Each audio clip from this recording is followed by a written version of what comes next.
días a todos. Como han dicho, yo soy Enrique Turiégano y soy profesor de Fisiología del Departamento de Biología de la Autónoma. Y he venido a contaros una charla, que es más larga de lo que debería, sobre los efectos sobre el comportamiento de los anabolizantes, ¿vale? Pero antes de empezar con el tema de interés, os voy a presentar un protocolo experimental que se hace en laboratorio para medir alguna cuestión, la que sea. En este caso es la generosidad en cierto sentido, ¿vale? Entonces es un modelo, se llama el juego del ultimátum, tienes dos sujetos que participan, un sujeto A y un sujeto B, ¿vale? La prueba que se hace en laboratorio es una copia de una situación más o menos realista, que es que el sujeto A está pensando en cazar un ciervo, pero no puede cazar un ciervo él solo, así que le dice al sujeto B que si le ayuda a cazar un ciervo, él le da un filete del ciervo, ¿vale? Y ahora el sujeto B le puede convencer que le paguen un filete por colaborar en la caza, de tal manera que el sujeto A se lleva un ciervo menos un filete, el sujeto B se lleva un filete. Si al sujeto B no le convence la propuesta que se le hace, decide no participar en la caza, no cazan ciervo y los dos siguen comiendo pepinillos, ¿vale? Entonces, esta situación la podemos llevar al laboratorio. Tenemos un sujeto A, al cual se le dan X euros, y se le dice, de estos 10 euros que te doy, supongamos, puedes darle la cantidad que te dé la gana a B, ¿vale? Entonces A puede ser muy generoso y dar mucho a B, o puede ser poco generoso y dar poco a B. B, desde luego, una vez que este sujeto A le ha ofrecido 3 euros, puede o bien estar contento con el reparto, de tal manera que se queda 3 y A se queda 7, o estar descontento y ninguno de los dos se lleva nada, ¿vale? En un experimento en laboratorio, situándonos en el sujeto A, lo que se hace, lo que os voy a presentar es un experimento en el que al sujeto A se le dio testosterona, ¿vale? Al sujeto A se le da testosterona y se le dice, tú ahora de estos 10 euros que te he dado le puedes dar a B lo que quieras, ningún euro, 2 euros, 3 euros, 5 euros, más de 5 euros no da nadie, lógicamente.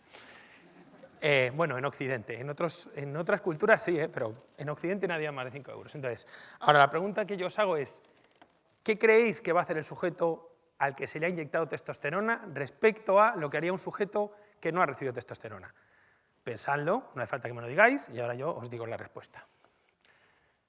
La respuesta es que el sujeto que recibió testosterona fue más generoso que el sujeto al que no se le había inyectado testosterona, ¿vale? No sé si todos pensaríais lo contrario, casi todos sí. De hecho, en este mismo experimento y a estos mismos sujetos, lo que se les hace es preguntarles si creen que han recibido testosterona o creen que han recibido la sustancia placebo. ¿Y qué se observa? Que los que creían que habían recibido testosterona eran muy poco generosos, y los que creían que habían recibido placebo eran más generosos, pero la realidad era distinta. La realidad era que el sujeto que había recibido testosterona era más generoso. Esto os lo planteo, digamos, como un punto de entrada para que reconsideréis vuestras opiniones acerca de lo que hace o no hace la testosterona, porque todos tenemos una idea muy clara de lo que creemos que hace, ¿vale? Entonces, es un experimento inicial que os pongo, digamos, para hacer borrón y cuenta nueva. Y ahora ya empiezo con el tema. La charla era, antes de hablar del dilema del ultimátum, sobre el efecto de los anabolizantes sobre el comportamiento humano. Los anabolizantes son una serie de sustancias que han estado apareciendo en esta pantalla durante toda la mañana, todos ellos modificaciones de la testosterona. La testosterona es una hormona fisiológica humana que todos tenemos, los hombres y las mujeres, los hombres más, las mujeres menos, y que cumple unas funciones en el organismo, ¿vale? Las funciones son básicamente dos, como han comentado antes, bueno, son muchas, pero se pueden agrupar en dos tipos de funciones. Las anabolizantes, que son las que interesan en el caso de la gente que quiere doparse con esteroides, y las androgénicas, las que hacen funciones en el hombre, ¿vale? Fomentan la espermatogénesis, en fin, hacen que funcione el sistema de un hombre normal. Obviamente, como ya os han dicho, la idea de las sustancias anabolizantes es fomentar la parte anabolizante, la generación de músculo, y no tener consecuencias sobre la parte masculina, porque aunque tú quieras tomar anabolizantes, quieres seguir manteniendo normalmente los testículos funcionales. Entonces, en principio, te interesa que solo sean anabolizantes, ¿vale? De modo que todos los efectos de los esteroides anabolizantes tienen que ver, en el fondo, con los efectos de la hormona, de la testosterona. Así que la pregunta es, ¿qué hace la testosterona a nivel del comportamiento en las personas? Bueno, hace dos cosas. Bueno, hace muchas cosas de nuevo, pero podemos agruparlo en dos situaciones. Por un lado está la labor de la testosterona durante el desarrollo del varón, en este caso me voy a ceñir al varón porque la cantidad de testosterona es mayor, ¿vale? Es decir, una serie de efectos durante el desarrollo que hacen un montón de cosas, hacen que los bebés que están determinados a ser machos o que genéticamente son machos desarrollen características de macho en el útero materno, es decir, que un niño se desarrolle como macho o como hembra, depende de los niveles de testosterona en el útero. También en la adolescencia, los niveles de testosterona hacen que a los chicos nos salga barba y a las chicas no les salga barba, en principio. Y luego, una vez que ya se ha superado la etapa de crecimiento, que es lo que se llama efecto organizativo de la testosterona, organiza el cuerpo del varón, está el efecto en los adultos, es decir, hay un efecto activador de ciertas cosas que se producen en adultos, activador de la espermatogénesis o activador de diferentes comportamientos. ¿Vale? El efecto organizativo es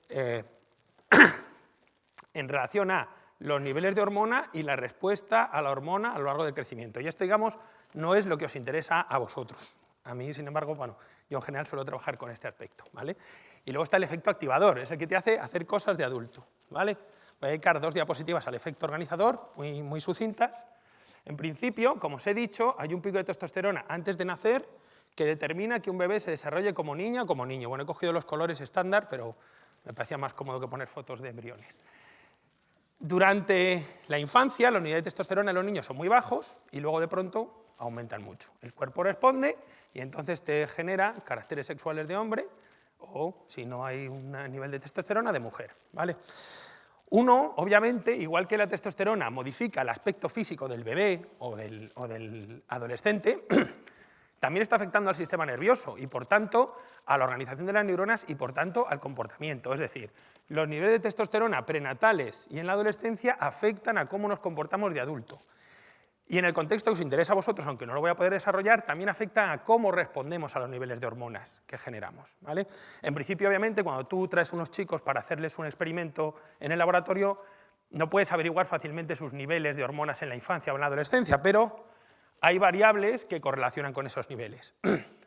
Este gusta mucho, es la relación entre el segundo y el cuarto dedo, y se refiere a la cantidad de hormonas de testosterona en relación a los estrógenos, y ahora la gente se mira la mano, lógicamente, que había antes de nacer, ¿vale? Si el dedo... a ver... Índice, esto es. Si el dedo índice es más largo es que había más testosterona. Si el índice, perdón, había menos testosterona. Si el dedo cuarto es más largo es que había más testosterona. Bueno, da igual. Y otra cosa que os voy a analizar es el nivel de masculinización del rostro, ¿vale? La gente con rostros muy masculinos actúa de una manera que no es la misma de la que actúa la gente con rostros menos masculinos. Y ya no hablo más de la testosterona en el desarrollo, aunque es mi campo fundamental de trabajo. Respecto al efecto activador, se refiere a los niveles de hormonas que tenemos los adultos, hombres y mujeres, pero ya os digo, es mucho más interesante porque genera muchos más comportamientos o mucho más obvios en hombres que en mujeres, ¿vale? El efecto activador depende de los niveles de hormona que se generan. Y la hormona, la testosterona, básicamente la generan o bien los testículos en los hombres los testículos y la cápsula suprarrenal en hombres, el 4% más o menos de testosterona circulante en un hombre depende de la cápsula suprarrenal, y en mujeres solamente la cápsula suprarrenal, de modo que intuitivamente ya veis que la cantidad de testosterona en mujer es 1/10 de la cantidad de testosterona en hombre, ¿vale? Y está todo ello dirigido por el hipotálamo y la hipófisis, que son 2 glándulas que dependen directamente del control del cerebro. ¿Qué quiere decir esto? Que el cerebro, que es lo que maneja todo, en el fondo está manejando a su vez los niveles de hormonas. Esto es una cosa que, bueno, casi todos supongo que sabéis. Me voy a saltar los sistemas de regulación, ¿vale? Entonces, ¿cuál es el efecto de la testosterona en adultos? Ahora, todo lo que tenemos en la cabeza es que testosterona implica agresión física, ¿vale? Esto es lo que todos tenemos claro y no es que esto no sea cierto, es matizable, y eso es lo que voy a hacer a continuación. ¿En qué se basan estas observaciones que los niveles de testosterona fomentan la agresión en ratoncitos o en personas? Bueno, en una serie de cuestiones observadas a lo largo del tiempo, que enumero aquí. Una es muy obvia, la diferencia de agresión entre sexos. Los hombres somos físicamente mucho más agresivos que las mujeres. Aquí pongo el ejemplo típico que es, del total de personas que hay en España que han cometido algún delito relacionado con la violencia, un 5% son mujeres y el 95% restante son hombres, ¿vale? O sea, los hombres somos físicamente más agresivos. Hay otros tipos de agresión que son más importantes en mujeres, pero eso, como no son tan visibles, no son tan interesantes. Vale. La segunda cuestión que se relaciona con los niveles de testosterona y el comportamiento es la castración. Los individuos castrados son mucho menos agresivos.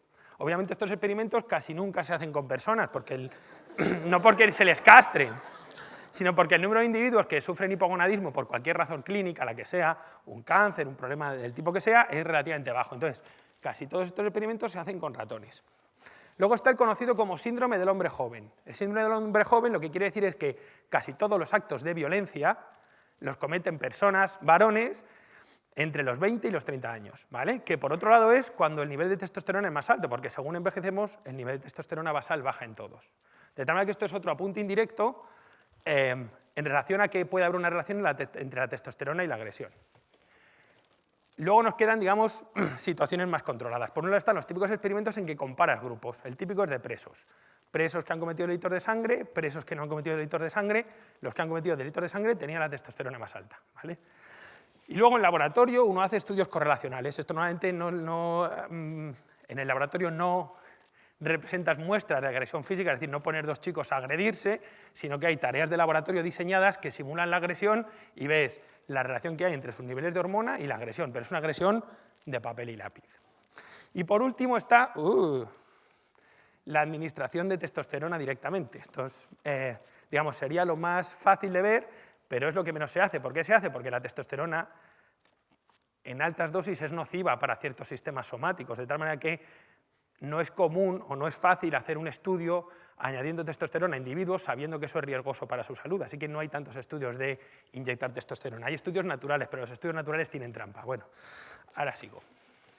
Respecto a los ratones, bueno, no voy a decir mucho. Básicamente, si tú castras un ratón macho, se vuelve menos agresivo. ¿Por qué sabes que es la testosterona? Porque si a ese ratón macho que has castrado le inyectas testosterona, recupera sus niveles de agresión. Así que claramente hay un vínculo entre causa y efecto.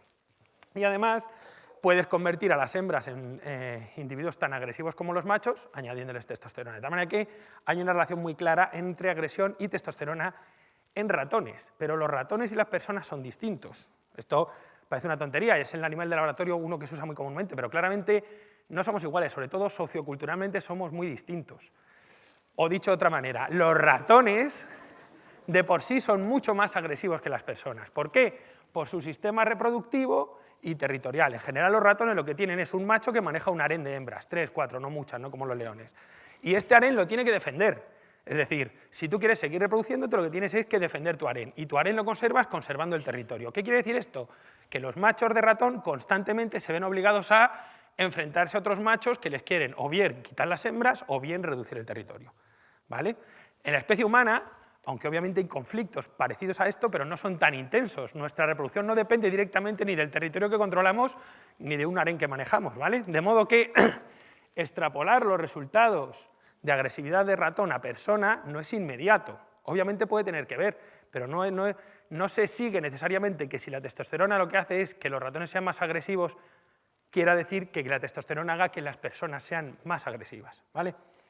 Bueno, el segundo grupo de resultados tiene que ver con las pruebas hechas, digamos, históricas o en campo con seres humanos. No son pruebas directamente, es, por ejemplo, una medición en el artículo original del síndrome del hombre joven, que es de los años 80, se observa, estos son homicidios en Detroit, la línea negra es cometidos por hombres, la línea blanca cometidos por mujeres, y esto es la edad de los sujetos. Como se ve, casi todos los homicidios los cometen hombres entre 20 y 30 años.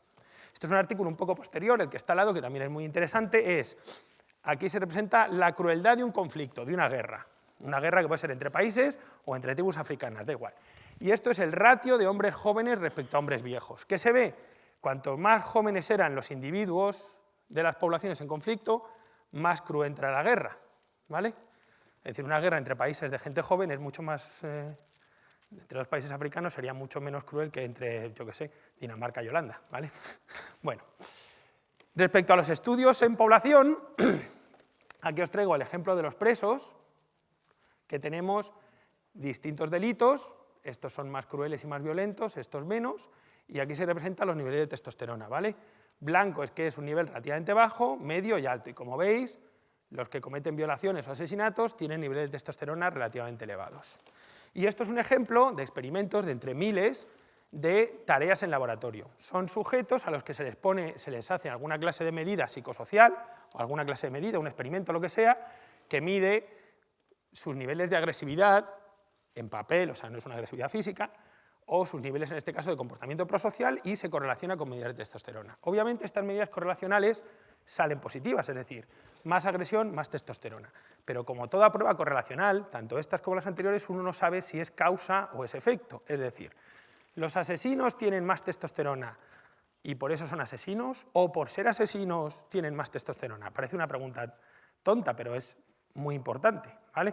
O visto de otra manera, ¿será que ambas cosas, tener la testosterona alta y cometer más asesinatos, correlacionan con una tercera variable oculta que no vemos? ¿Vale? Y esto en el caso de la testosterona es muy importante porque los niveles de testosterona a lo largo del día son muy variables. Varían con la hora del día, con la edad, con la actividad física, con un montón de cuestiones. Y con dos cuestiones muy importantes en relación con la agresión, ¿vale? Primero, la testosterona aumenta con el conflicto. Esto es un experimento hecho en una selección femenina de fútbol y tenemos los niveles de testosterona antes del partido y después del partido. Y esto lo hay con fútbol y con casi todos los deportes que se os ocurra, porque una vez que sale con uno prueba a sacar artículos con todo lo que le parezca, ¿vale?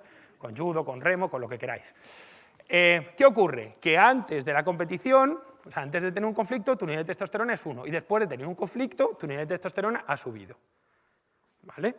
De modo que cuando uno ve una relación entre conflicto y testosterona no sabe qué fue antes, si la testosterona o el conflicto.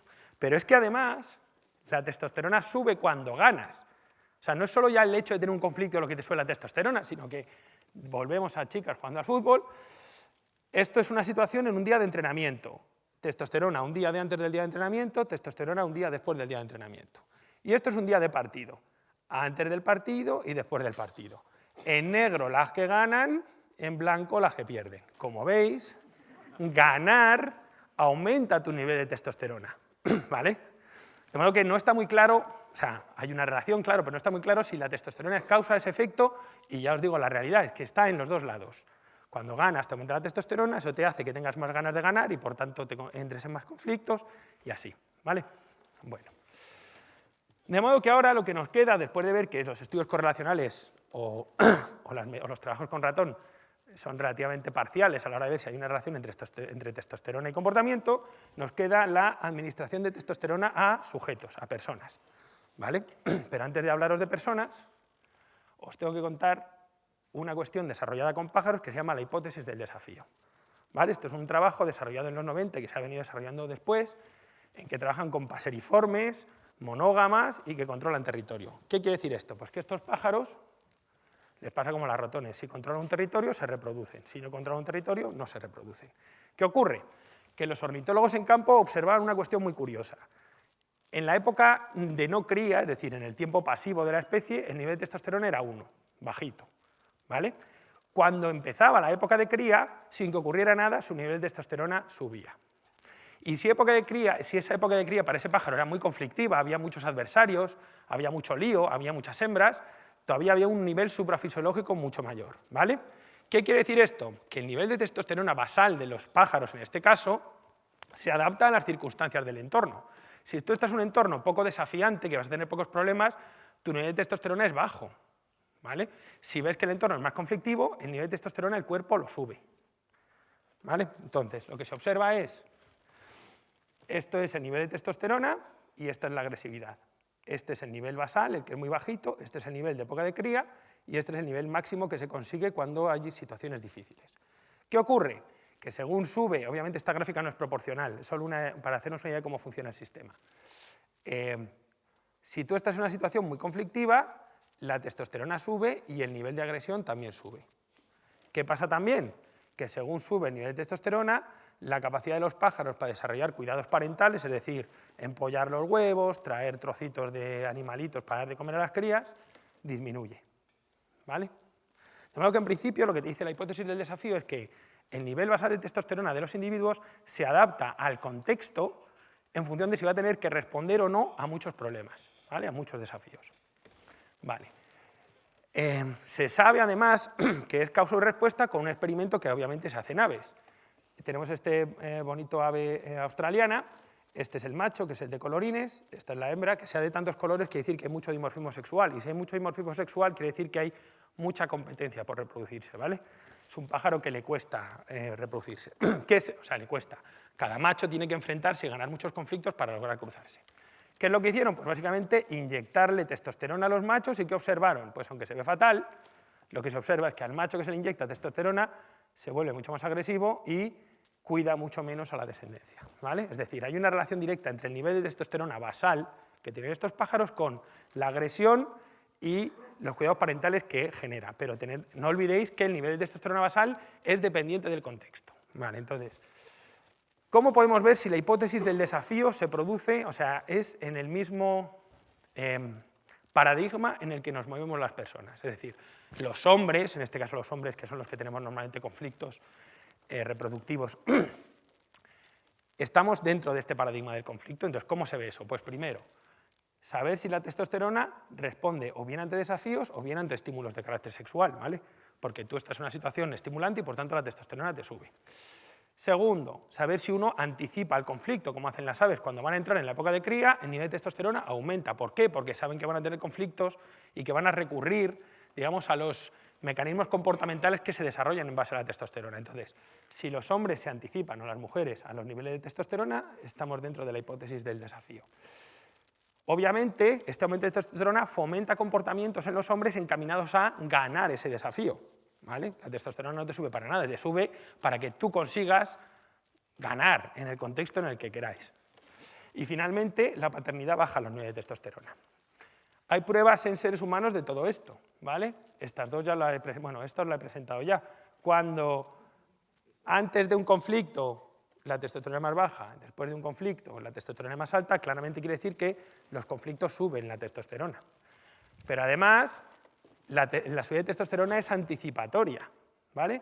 En esta gráfica de aquí, que es con judocas, lo que tenían es un día antes de un combate, un día después de un combate. Y tenemos la situación en combate, un día de entrenamiento y un día normal y corriente, para ver que no tiene que ver con el ejercicio físico. Como todos podéis ver, el nivel de testosterona de antes del combate es mucho más alto que el nivel de testosterona de un día normal de entrenamiento. ¿Por qué? Porque el deportista se está anticipando al conflicto. La testosterona sube, preparándose para lo que se le va a venir, ¿vale? Estos experimentos son más divertidos todavía. Los estímulos sexuales, y de esto hay muchos experimentos, pero os he traído el menos, digamos, explícito, aumentan los niveles de testosterona, ¿vale? Esto es un ejemplo muy interesante y que además a los seres humanos siempre nos tuerce un poco. Esto es un señor que huele camisetas, que se han puesto chicas, que estaban el día de la ovulación, antes de la ovulación o después de la ovulación, ¿vale? Y esto es el nivel de testosterona. Y aquí tenéis que cuando la chica ovula, fomenta un aumento de los niveles de testosterona del sujeto que está oliendo la camiseta sudada de una chica ovulando, ¿vale? De tal manera que la testosterona también responde a los estímulos sexuales. Y finalmente, la paternidad. Esto duele mucho a los que son padres. En principio, estos son hombres de la misma edad y condición física, nivel de testosterona medio durante el día, por la mañana y por la noche, cuando no ha sido padre y cuando ha sido padre. Y como veis, hay un descenso significativo de la testosterona medio durante el día y también de la testosterona por la noche. Es decir, que los seres humanos podríamos ajustarnos al paradigma del desafío. Quiere decir esto, los niveles de testosterona de los hombres se adaptan al contexto en función de la situación a la que se van a enfrentar, ¿vale?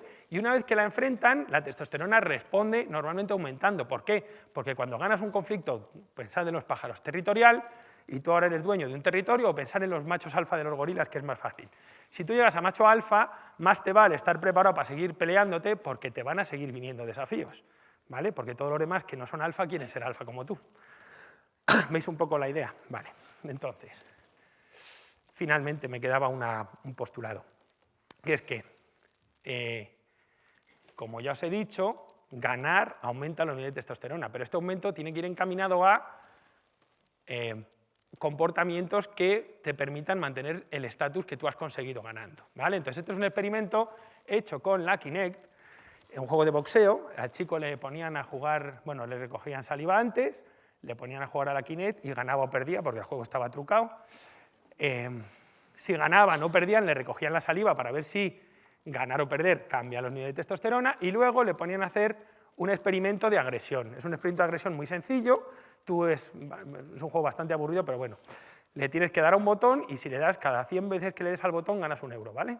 Parece poco divertido, pero otros participantes te pueden restar puntos a ti por molestar. Entonces, artificialmente se hacía que a esta persona que estaba ganando puntos se le quitaran puntos.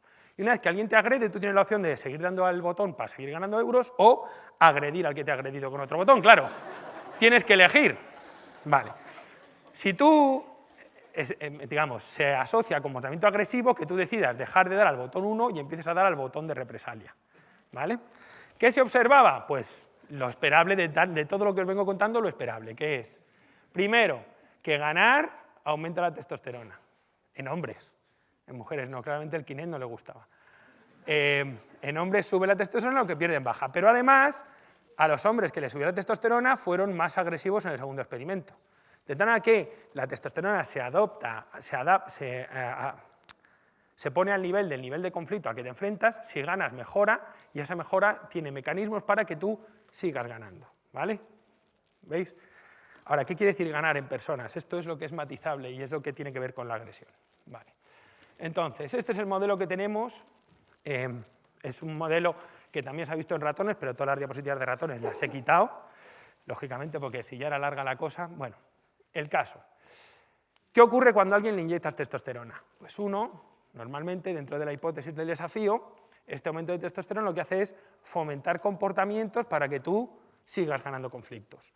¿Qué pasa si ganas estos conflictos? Bueno, los mecanismos son diversos, ¿vale? Si ganas el conflicto, la testosterona sube y, digamos, esto es un círculo cerrado, aunque en realidad tiene forma de 8 en este caso, ¿vale? ¿Qué diferencia entre ratones y personas? Pues que los ratones solo tienen una manera de ganar estatus, que es agredirse. Sin embargo, las personas podemos ganar estatus en muy diferentes contextos. Recordar el experimento del principio. Siendo más generoso, a los chicos que se les había inyectado testosterona eran más generosos que la media. Uno no tiene que ganar estatus necesariamente agrediendo. También puede ganar estatus demostrando altruismo, o siendo generoso, o demostrando que le sobra, invitando a caña. Vamos, esta invito yo, no, invito yo, no, deja que... ¿Vale? Sabéis de lo que hablo, ¿no? Bueno. ¿Qué ocurre en los experimentos de inyectar testosterona? Se han venido desarrollando hace relativamente poco y casi todos se desarrollan en chicas. ¿Por qué? Porque para que el nivel sea suficientemente elevado habría que aumentar mucho el nivel de testosterona y, por tanto, en los varones esos niveles se sabe que son tóxicos, en las mujeres, como el nivel inicial es muy bajito, no son tóxicos. ¿Vale? Así que casi todos están hechos con chicas, pero bueno. Sí, y hay más o menos 20 o 25. Y como veis, la inyección de testosterona lo que tiene que llevar es a distintos comportamientos que fomenten que tú mejores tu estatus. ¿Cuáles son? Pues mira, una de las cosas muy interesantes es que la testosterona reduce el miedo y el estrés. Hay varios experimentos con estrés que son más aburridos, el del miedo es mucho más divertido y por eso lo traigo. Este experimento es muy curioso. Os sonará el condicionamiento respondiente, que a la rata le das un bocinazo y luego un calambrazo y al final la rata asume que bocinazo y calambrazo tienen que ver, ¿no? Bien. A esto es a unos chicos, que obviamente les pagaban, a los que les sometían a esto, es decir, había una alarma y un shock eléctrico pequeñito pero molesto, ¿vale? ¿No? Entonces ya el chico aprende que ruido, shock eléctrico, ¿vale? Y entonces lo que tienen es chicos a los que les han suministrado testosterona sublingual, chicas, perdón, y a los que se les ha dado placebo. ¿Qué ocurre? Aquí lo que miden es la contracción muscular que se produce ante el posible shock eléctrico que te viene, ¿vale? Tú crees que va a venir un shock eléctrico, entonces instintivamente te contraes. La contracción es mucho más baja, al final obviamente se habitúa uno, porque cuando ya le han tocado muchas veces la bocina y no hay shock eléctrico, pues ya el cuerpo asume que ahí no hay nada que condicionar y no responde. Pero en los tramos iniciales se observa que la gente a la que se le dio testosterona responde mucho menos al miedo, obviamente el miedo es la bocina, que la gente a la que se le dio placebo, ¿vale? Para afrontar un conflicto es obviamente importante tener poco miedo, porque si tú vas a enfrentarte a alguien es importante que no tengas mucho miedo de las consecuencias que se te vienen. Otra cosa interesante que hace la testosterona y que tiene mucho que ver con la relación con la agresividad es que aumenta lo que se considera un desafío, ¿vale? Esto era personas a las que se le ponía, obviamente, en azul placebo, en rojo testosterona. Aquí esto es el latido cardíaco, es decir, es una reacción completamente autónoma, no tiene nada de voluntad, y se les presentaba o bien caras felices o bien caras de gente enfadada. Y a la gente que le habían administrado testosterona, la aparición de caras enfadadas le aumentaba el ratio cardíaco, es decir, era una reacción simpática del sistema simpático, de las que se activa normalmente cuando hay un estrés y cuando uno tiene que elegir entre agresión o lucha, ¿vale? Entre lucha, que no es literalmente lucha, o huir, ¿vale? Son las dos posibilidades. Te acelera la circulación cardíaca para que si tienes que correr, salgas corriendo bien, y si tienes que pegarte, pues te pegues bien, porque tienes, digamos, el sistema activado. Obviamente el miedo no era, o sea, probablemente esto esté enfocado no a la huida, sino a la lucha, si tenemos en cuenta que la gente que tiene alta testosterona, madre mía, pues no nos queda nada. Vale, otra cosa interesante que hace la testosterona es reducir la sociabilidad, es decir, pierden empatía los sujetos que reciben testosterona, de pronto son más incapaces de percibir el estado emocional de rostros que se les pone, ¿vale? Pierden la empatía, dejan de empatizar con los de alrededor, porque si tú tienes que vencer a alguien en un conflicto, te tiene que importar un pepino cómo se va a sentir esa persona. No es, te voy a ganar y luego tú te vas a sentir triste, bueno, entonces igual no nos pegamos, ¿vale? Entonces, la testosterona reduce la capacidad de detectar el estado emocional de otros, te aleja. Y esto es lo más interesante, fomenta actividades para mejorar el estatus, ¿vale? En las cárceles, obviamente, uno mejora el estatus pegándose, y por eso si uno quiere mejorar su situación en la cárcel, lo que tiene que ser es muy violento. Pero en las situaciones normales en las que nos desenvolvemos todos, no necesariamente la violencia conduce a un aumento de estatus, y hay varios experimentos en línea con esto. Por un lado, el que os he contado, en que las personas que recibían testosterona eran más generosos que los que recibían placebo, aunque ellos creían que si hubieran recibido testosterona tenían que serlo menos, pero el caso es que lo eran más. Este es otro experimento también muy interesante entre gente que recibe testosterona y no testosterona. El experimento era así de tonto, ¿vale? Tú tiras un dado y sale un número, y vas a recibir el número de euros que pone en el dado. Ahora, nadie va a ver qué has sacado tú en el dado, y tú lo pones en un papel y dices, he sacado un 6, o he sacado un 5, o he sacado un 4. Obviamente, si fuera aleatorio, debería haber la misma cantidad de todos los números, pero lógicamente la gente mentía y ponía más alto números que no le habían salido. Es de tonto, si nadie te ve, tiras un dado, me sale un 2, digo, un 2, pues pongo un 5 y ya está, me llevo 5 euros. ¿Vale? ¿Qué se observa? Que la gente que recibió testosterona mentía menos, ¿vale? Está demostrando, digamos, para entendernos, o más seguridad en sí mismo, o más nobleza, o llamarlo como queráis, ¿vale? Vale. ¿Qué obtenemos de todo esto? Bueno, primero, que en los seres humanos, como en los pájaros, el nivel de testosterona depende mucho del contexto. Segundo, que la testosterona nos prepara para afrontar un desafío. Los niveles aumentan si tú te enfrentas a un desafío con esos niveles aumentados que te permiten responder adecuadamente. Tercero, que obviamente cuando tú vences un desafío, tu testosterona aumenta para afrontar otro desafío. Y cuarto, y que tiene mucho interés respecto a la agresión física, es que el estatus en las personas no solo depende de la agresión, ¿vale? Nuestro estatus no mejora agrediendo a los demás necesariamente. Ahora bien, no es mentira todo esto que se observa en gente que toma esteroides. No es que sea mentira, sobre todo esto primero no es mentira. Lo que pasa es que es muy difícil, porque normalmente a gente en laboratorio uno no le somete a ciclos, porque en el fondo los ciclos son nocivos. Entonces, tú no puedes pagar a unos chicos para hacerles un experimento y en el fondo estarles enfermando, ¿vale? ¿Qué se hace normalmente para hacer estos estudios? Estudios de compo. Se coge gente que está tomando ciclos. ¿Qué le pasa a la gente que está tomando ciclos? Les pasa varias cosas. Primero, que en principio ellos creen que toman algo, pero a lo mejor no es lo que creen que están tomando. O creen que están tomando una cantidad, pero no es la que creen que están tomando, ¿vale? De manera que es conflictivo, digamos, el estar seguro de la relación entre lo que toman y lo que ocurre.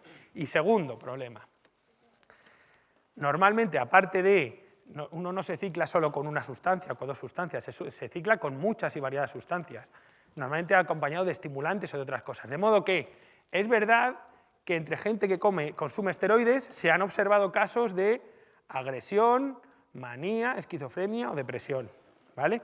La agresión es una cosa más o menos razonable desde el punto de vista de lo que os he comentado, porque si os fijáis, las personas a las que se les suministró testosterona son más susceptibles de entender una situación normal como un conflicto. Es decir, acordaros de los chicos que veían caras tristes, enfadadas, les subía mucho el ratio, ¿vale?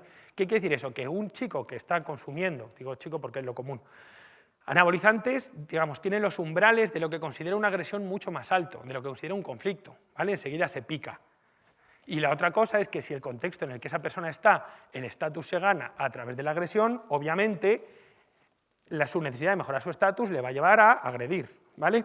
De modo que no son mentiras los estudios poblacionales en que se ve el efecto del uso de esteroides anabolizantes, obviamente autodeclarado. ¿Tú has tomado esteroides? Sí. ¿Te has pegado mucho el año pasado? Sí. Esto es en lo que consiste este estudio. Claro, lo miran a 10.000 personas y entonces gana interés, pero quiero decir, obviamente hay una correlación real. Lo que no está tan claro es que haya una correlación entre los efectos psicóticos. Es verdad que en todos los estudios que se han hecho a lo largo de todos los años se observa una cierta cantidad de personas que sufrían manía o una cierta cantidad de personas que sufrieron depresión y se suicidaron, ¿vale? Pero representa un porcentaje muy bajo del total, ¿vale? Ya os he dicho que se hacen muy pocos estudios de laboratorio dando ciclos. Yo he localizado 6. Entre los 6, este señor hacía un resumen de los casos que tenía. Obviamente no someten a ciclos a muchos chicos, es un número relativamente pequeño, y de los 110 casos que tuvo, solo 5 personas tuvieron síntomas severos psicológicos. Es decir, no quiere decir que la testosterona no cause síntomas psicológicos, los causa, pero en determinadas personas, ¿vale? Todas estas personas eran personas sanas, o sea, las habían preevaluado, o sea, que nos puede afectar a cualquiera, no eran personas que tuvieran trastornos previos, ¿vale? Ni consumían otras drogas. O sea, que es cierto que los anabolizantes pueden producir efectos psicóticos o de euforia en un número determinado de personas, pero relativamente bajo, como veis, un 5%. Lo que sí que es cierto es que entre los usuarios de anabolizantes sí que se produce un mayor nivel de agresión, pero no tiene por qué ser agresión, es agresión dependiente del contexto. Quiero decir con esto que es una cuestión que se puede solucionar socialmente, ¿vale? No sé si me explico. Eso no quiere decir que uno tenga que seguir consumiendo anabolizantes porque en realidad no es agresivo, pero desde un punto de vista de cuidado social sí que se puede trabajar sobre estas personas. Y os iba a contar cosas de ratones, pero no. Esto es todo.